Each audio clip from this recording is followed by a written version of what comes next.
유진 투자증권 여의도 영업부의 강영현 부장과 함께하겠습니다. 어서 오세요. 안녕하세요. 네. 미국 증시는 지난주 초에 사상 최고가를 경신을 하다가 결국에는 갇혀 있는 듯한 양상을 나타냈습니다. 네. 금리 상승에 대한 부담감이 상당했는데 그래도 또 경기 부양책 타결이 얼마 남지 않았다, 실현이 얼마 남지 않았다 이런 기대감이 있지 않습니까? 앞으로 어떻겠습니까? 네, 경기 부양책이라고 하는 거가 상하원 통과를 해야 되는데 그게 조만간 발표가 날 거다라고 하는 거가 있습니다.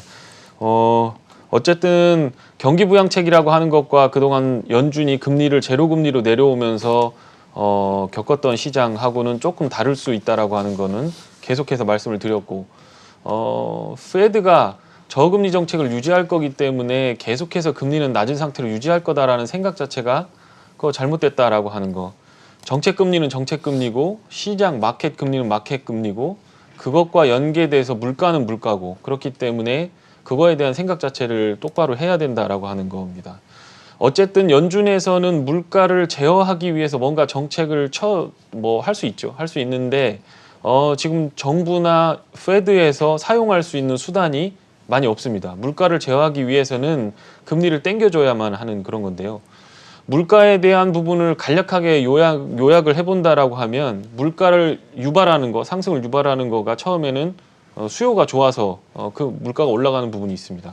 굉장히 좋은 겁니다. 그러니까 자동차든 사람이든 적정한 운동을 하게 되면 몸이 따뜻해지는 것처럼 이렇게 혈액순환이 잘 되면 몸이 따뜻해지는 거, 그게 수요가 땡겨줘서 일어나는, 경기가 좋아서 우리가 경험해봤던 2002년부터 2005년까지 나오는 물가 상승이 그런 겁니다. 그러니까 그럴 때는 너무 과열되지만 않도록 잠깐 쉬어주는, 브레이크를 밟아주는 것만 있으면 되기 때문에 나타나는 현상으로만 보면 연준에서 금리를 계속 땡기면서 주가는 계속 올라가고 금값 올라가고 채권 금리도 올라가고 그러면서 적정하게 유지되는 거, 그게 수요 견인에 의한 인플레다 이렇게 보시면 되겠고, 공급 충격에 의한 인플레가 있습니다. 이거는 시장 자체에서 디맨드 섹터는 어느 정도 유지를 하고 있는, 경기가 좋은 건 아닌데 공급하는 쪽에서 물량을 적게 되니까 물건값이 올라가 버린 거죠. 대표적인 게 오일 쇼크 같은 겁니다.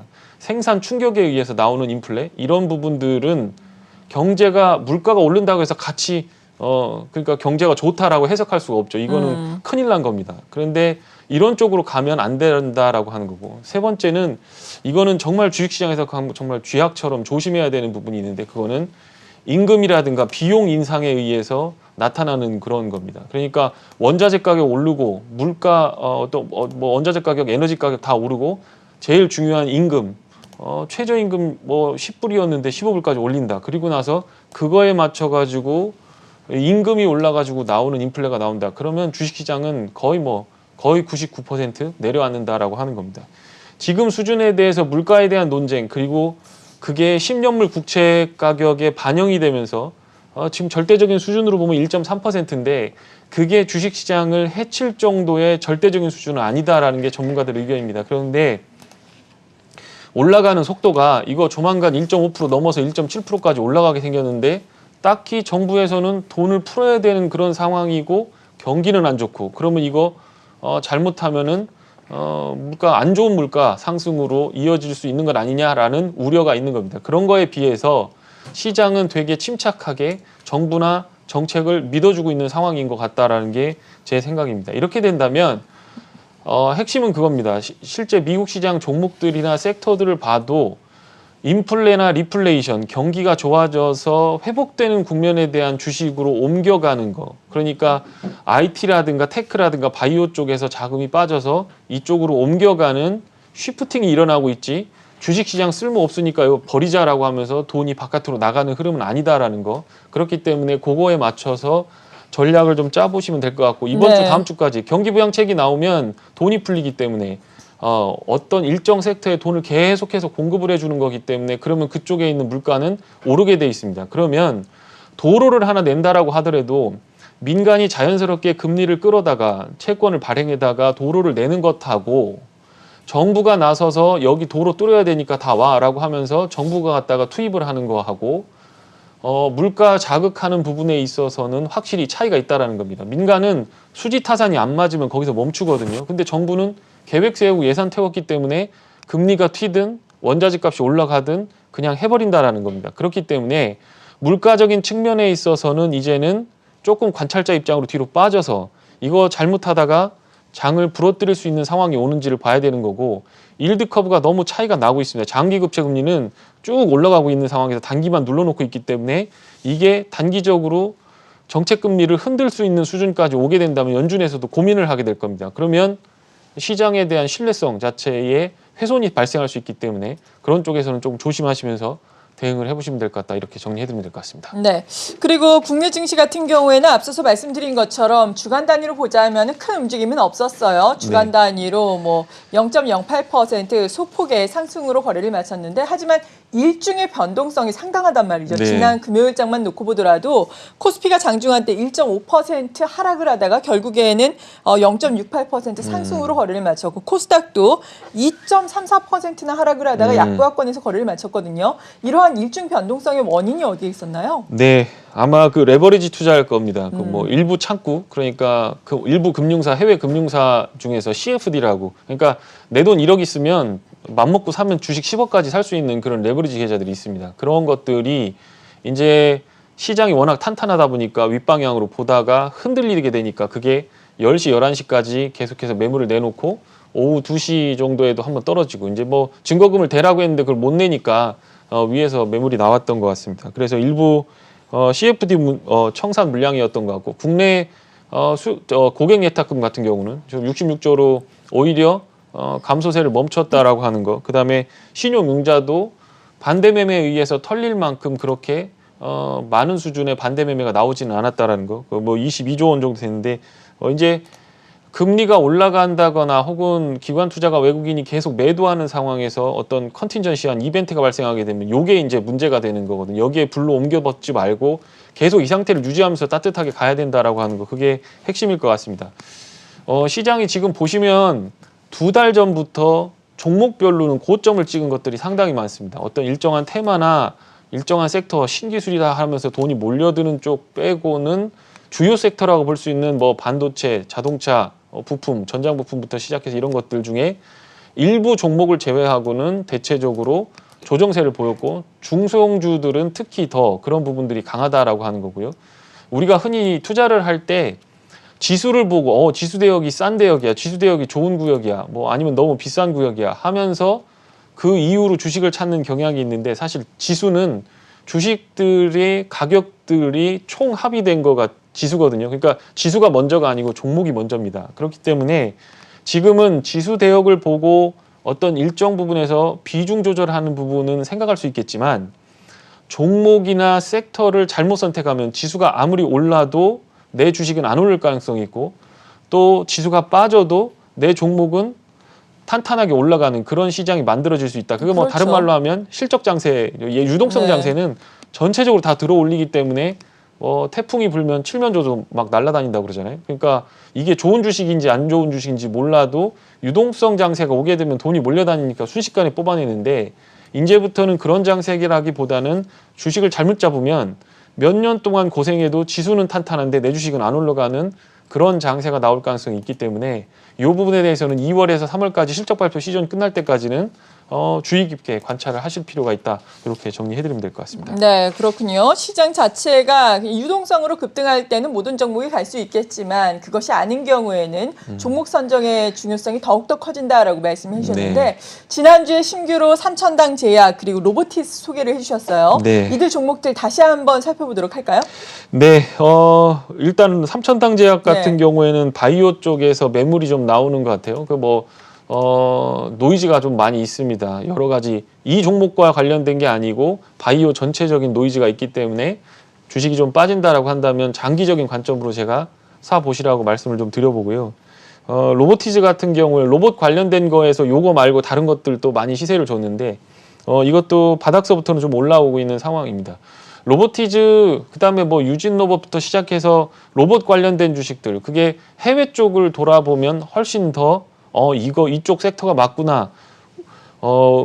자율주행이라든가 아니면 AI라든가 로봇이라고 하는 건 이제 테마주 성격에 아주 멀리 있는, 우리 손에서 멀리 떨어져서 앞으로 10년, 20년 봐야 되는 그런 어떤 뭐 상상 속에 존재하는 그런 게 아니고, 이제 커피숍에서 커피 타주는 것부터 시작해서 청소, 뭐 물류창고 정리, 그 다음에 가까운 시일에 5G 혹은 6G가 나오면서 자율주행과 연계가 된다고 하면 배송, 배달부터 시작해서 인간의 삶 자체의 퀄리티를 높이고 비용은 줄이는 그런 역할을 할 수 있는 그런 핵심 산업이다라고 하는 거죠. 네. 그러니까 테마주로 막 분류되다가 이거 실적 나오네, 매출 나오네, 이거 대기업에서 뒷바람을 주네라고 하면서 모멘텀을 받기 시작하면 이 주식들은 탄탄하게 끌려 올라가는데 미국에서는 미국 관련된 주식들을 살펴보니까 이런 일들이 나타나고 있다. 그러면 조금 있으면 우리한테도 오는 거거든요. 그래서 이런 쪽을 한번 잘 보시면 좋겠고, 대형주들 지난번에 대형주 관련돼서는 삼성전기, SK이노베이션, SK 이런 것들을 말씀을 좀 드렸습니다. 네. 아직 안 올랐기 때문에 이런 거고, 삼성전기 같은 경우는 제가 핵심적으로 보는 게 삼성이 투자를 하거나 혹은 삼성이 이제 배터리까지 만들어 놓고 전장 부품까지는 해놨습니다. 그런데 삼성이 누구랑 손을 잡는다라는 거가 나오질 않았습니다. LG는 마그나하고 한다고 그랬고, 현대도 애플이랑 할까 뭐 어쩌고 하면서 하고 있는데, 삼성은 투자는 다 해놨는데 어디랑 할 거냐라고 하는 부분에 대해서 얘기를 안 해놨기 때문에 그쪽과 관련된 부분에서 한번 꾸준하게 보셔야 되겠다라고 하는 거, 그게 좀 핵심입니다. 반도체 쪽에서 말씀을 드렸던 한미반도체는 좀 급등을 했기 때문에 이런 네. 것들은 좀 제외를 좀 하셨으면 좋겠고. 한미반도체 매도, 네. 삼성전기 제외 저 표시는 뭔가요? 그거 지난주에 제외를 말씀을 드렸는데 그 예. 부분을 한 번 더 언급을 드렸습니다. 그렇게 하고 TCK 같은 경우는 좀 빠졌습니다. 단기적으로 매물이 나오면서 했는데 전고점 갱신을 하게 되는지 한번 보시고, 만약에 차트가 박스권에서 움직인다라고 한다면 제외를 해보셔도, 너무 많이 올랐기 때문에 단기적으로 그런 부분이고, ENF테크라든가 이거 소재 부품 관련된 주식, 그 다음에 이 테스나 네페스, LB세미콘 같은 오사트 관련된 부분은 삼성이 비메모리 공장의 확대를 발표하게 된다라고 한다면 이 회사들은 2, 3년간 투자를 많이 해놨기 때문에 실적 돌아서는 것만 보고 타이밍을 잘 잡아보시면 단기적인 급등은 아닐지 모르지만 꾸준하게 올라가는 그런 흐름을 보일 가능성이 있다라고 하는 거고요. 폐기물 관련된 주식 꾸준하게 보고, 그 다음에 최근에 좀 흐름이 좋아지는 게 있습니다. OLED 관련된 주식인데, 요 투자 포인트는 OLED는 어차피 삼성하고 LG, 대한민국이 거의 90% 이상 하던 건데 중국의 추격을 받으면서 이거 어떤 부분에선 중국의 단가를 우리가 못 맞추는 거 아니냐라고 하는 거에 대한 우려가 있었습니다. 그래서 결론적으로 얘기하면 퀀텀 TV, 그러니까 65인치, 75인치를 뽑아낼 수 있는 굉장히 화질이 좋은 OLED 관련된 투자를 삼성에서 해야 된다라고 하는 거고, 소형 패널 관련된 거는 애플에서 삼성이 만든 폴더블 폰을 애플에서 출시를 하게 되면 거기서 여기에 있는 캐파 소진을 충분히 할 수 있기 때문에 공장을 증설하면서 그것과 관련된 모멘텀이 붙을 수 있다라고 하는 건데, 그 내용이 나왔습니다. 그런데 이 내용이 매년 연초마다 나옵니다. 뭐 2년, 3년 동안 계속 나왔는데 실제적으로 삼성 디스플레이는 투자를 안 했습니다. 그래서 21년, 22년에는 애플의 폴더블이 한국산 부품을 갖다가 OLED를 갖다 채택을 하면서 출시 일정을 딱 내놓는다라고 하는 뉴스가 나오게 되면 이 주식들은 그동안 눌려있던 밸류에이션을 반영하면서 갈 가능성이 있기 때문에 요 ICD부터 시작해서 한솔케미칼 오르고 있는데 조금 더 보셔도 될 것 같고, 네. 덕산 네오룩스 같은 거 이런 거 잘 보시면 될 것 같습니다. 네, 그렇군요. 네. 이번 주에는 어떻게 대응을 하는 게 좋을까요? 네, 이번 주에는 정부 건자재 관련된 거, 삼목에스폼이나 뭐 네. 하츠 뭐 많이 오르다가 다시 조정을 주고 바닥권으로 나오고 있는데 그런 것들 한번 보셨으면 좋겠고요. 건강 기능식품 관련된 거 좀 보고 있습니다. 뭐 어떤 거요? 노바렉스라고 하는 종목인데 그동안 옆으로 차트가 조금 반등을 했습니다.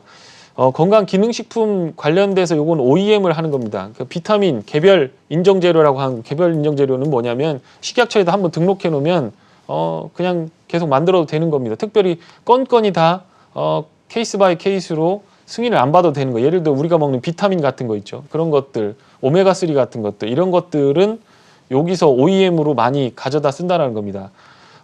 메이커들별로 따로따로 오메가3가 다 이름이 다르게 있지만 그 뒷단으로 가보면 공장은 한두 개에서 계속 똑같은 걸 찍어내고 거기다가 붙이는 태그만 다르다라는 거고, 그렇게 찾아 들어가면 이 회사도 공장을 쭉 지어놓고 올 하반기부터 공장이 돌아가 캐파가 많이 늘려놓은 상황이죠. 그런데 코로나 때문에 수요는 많이 땡겨주는 상황에서 해외 업체들과 손을 잡게 된다고 하면 이런 업체들은 실적이 좋아질 수 있기 때문에 꾸준하게 봐야 된다. 저 예전에도 이거 제가 말씀을 드렸는데 다른 거에 비해서 주가가 오르지 않고 계속 옆으로 기었습니다. 그러니까 한번 관심 있게 꾸준하게 보셨으면 좋겠고요. 그 한국이든 미국이든 정부 정책이 상당히 중요합니다. 그 우리나라도 뭐 신공항을 한다부터 시작해서 뭐 예산 추경 예산을 많이 편성을 하고 어떤 이벤트들을 벌리고 있는 상황인데 그런 쪽에서 DY 파워나 진성 TEC 같은 것들은 미국 관련된 거 요것도 예전에 한번 말씀을 드렸던 건데 재정 정책이 도장을 찍고 국회에서 동의를 하는 절차들이 이제 남았습니다. 우리나라뿐만 아니라 미국도 마찬가지죠. 이제 그런 부분에서 국회가 동의를 하게 되면 이제 도로를 파고 땅을 파기 시작할 겁니다. 특히 미국 같은 경우에는 요 시멘트, 콘크리트, 그다음에 건설 재료부터 시작해서 포크레인, 불도저 같은 중장비들을 만드는 회사의 주가가 꾸준하게 지금 많이 올라 있는 상황입니다. 그래서 그런 쪽으로 혹시라도 탄탄하게 매기가 오는지 그 부분에 대해서 좀 보시면 될 것 같고요. 어쨌든 지금은 실적 장세로 넘어가고 물가가 오르는 국면에서 주식 투자를 해야 되는 거기 때문에 뭐 자율주행이라든가 로봇이라든가 AI라든가 이런 것들은 우리가 라이프타임 사이클이죠. 기술의 변혁이 일어나는 거기 때문에 이런 것들을 한번 놓치면 10년, 20년 동안 투자 기회가 없는 거기 때문에 그런 부분들은 놓치지 말고 주가가 빠지면 당연히 들어가야 되는 거가 맞는 것 같습니다. 그런데 단기적으로 금리가 튀는 상황에서 기댈 곳이 정책밖에 없는 그런 상황이고 우리가 보는 뭐 AI라든가 이런 것들은 단기적으로 실적을 내서 지금 수준에 와 있는 주가를 충분히 설명하기 어려운 그런 입장이기 때문에 단기적으로 6개월에서 1년 정도는 이런 부분들이 반영되지 않을까라는 생각을 하게 되고요. 화학주라든가 철강주라든가 이런 것들이 바텀 아웃을 했습니다. 바닥에서 거의 100% 정도 올랐습니다. 그거를 바닥에서 보면 100% 놓친 게 되게 아까운데 10년짜리 차트를 놓고 보면 쭉 빠지다가 바닥에서 살짝 올라온 수준입니다. 이게 경기 부양 체계에 의해서 정부가 돈을 풀기 때문에 꾸준하게 올라가서 예전 전고점을 향해서 달려가는 흐름이 나올 거냐라고 하는 거에 기로에 와 있기 때문에 그쪽에다도 포트폴리오를 좀 편입을 하고 대응을 해보면서 관찰을 해볼 필요가 있다. 이렇게 좀 정리를 해드리면 될 것 같습니다. 네, 잘 알겠습니다. 지금까지 유진투자증권 여의도 영업부의 강영현 부장과 함께했습니다. 고맙습니다. 고맙습니다.